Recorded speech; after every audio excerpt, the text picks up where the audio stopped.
നവരസ നായകനുള്ള ആദരവ് നിറവിൽ സിനിമാ ശീർഷകങ്ങളിൽ വേദികൾ ഒരുക്കി സ്കൂൾ കലോത്സവം. കോഴിക്കോട് മേലടി ഉപജില്ലാ സ്കൂൾ കലോത്സവത്തിലാണ് വേദികൾക്ക് പേരുകൾ നൽകിക്കൊണ്ട് നടനവിസ്മയം മോഹൻലാലിന് ആദരവ് പ്രകടിപ്പിച്ചത്.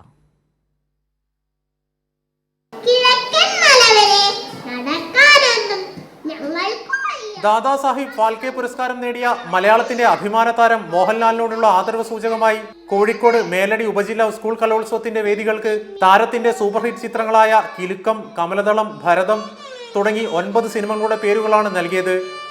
ഞങ്ങളുടെ 9 വേദികൾക്കും ലാലേട്ടന്റെ ഏറ്റവും സൂപ്പർ ഹിറ്റ് സിനിമകളായ പേരുകളാണ് നമ്മൾ നിർദ്ദേശിച്ചിരിക്കുന്നത്. അത് പ്രോഗ്രാം കമ്മിറ്റി മേലടിയുടെ സ്നേഹാദരങ്ങളാണ്. കോഴിക്കോട് ചിങ്ങപുരം CKG മെമ്മോറിയൽ HSSലാണ് വേദികൾ സജ്ജീകരിച്ചത്. 3 ദിവസങ്ങളിലായിട്ടാണ് കലോത്സവം നടന്നത്. 88 വിദ്യാലയങ്ങളിൽ നിന്നായി 4500ഓളം വിദ്യാർത്ഥികൾ കലോത്സവത്തിൽ പങ്കെടുത്തു. മികച്ച ഭക്ഷണശാലയും വിദ്യാർത്ഥികൾക്ക് ഇഷ്ടപ്പെട്ട ഭക്ഷ്യവിഭവങ്ങളും കലോത്സവത്തിന്റെ പ്രത്യേകതയായിരുന്നു. കൈരളി ന്യൂസ്, കോഴിക്കോട്.